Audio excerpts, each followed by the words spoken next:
হঠাৎ শাকিব খানকে নিয়ে একই বললেন বুবলি। হ্যালো ভিউয়ার্স, বিস্তারিত জানতে চ্যানেলটি সাবস্ক্রাইব করে সম্পূর্ণ ভিডিওটি দেখতে থাকুন।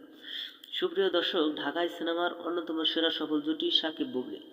তাদের মধ্যে সবসময় দ্বন্দ্ব বেঁধে থাকে, কারণ শাকিব বুবলি একসময় ভালোবেসে বিয়ে করেছিলেন। হঠাৎ তাদের মধ্যে বড় একটা দ্বন্দ্ব বেঁধে যায়। দ্বন্দ্ব বাঁধার কারণ শাকিব বুবলি গোপনে বিয়ে করেন। তারপর একটা পুত্র সন্তান জন্ম নেয়, তার নাম শেহজাদ খানবীর। শেহজাদ খানবীরকে প্রকাশ করায় দুজনের মধ্যে বড় একটা দ্বন্দ্ব বেঁধে যায়। এখন তারা একজন আরেকজন থেকে আলাদা থাকে। কিন্তু সাম্প্রতিক কয়েকদিন আগে এক সাক্ষাৎকারে শাকিব খান বলেছিলেন বুবলি আমার স্ত্রী না, কিন্তু সেটা শুনে বুবলি অঝরে কান্না করে এক সাক্ষাৎকারে জানান শাকিব যেহেতু বীরের বাবা সেহেতু তিনি আমার স্বামী। কিন্তু এবার ভিন্ন কিছু শোনা গেল। শাকিব খান এক সাক্ষাৎকারে জানান বুবলিকে নিয়ে নতুন করে সংসার শুরু করব। সেটা শুনে বুবলি খুশি হয়ে এক সাক্ষাৎকারে জানান শাকিব খান আমার সব ভুল বুঝতে পারছে, এবার তাহলে এক হওয়া যাবে। বুবলি আরো বলেন শাকিব খান আমাকে আদর সম্মান আগে থেকেই করে।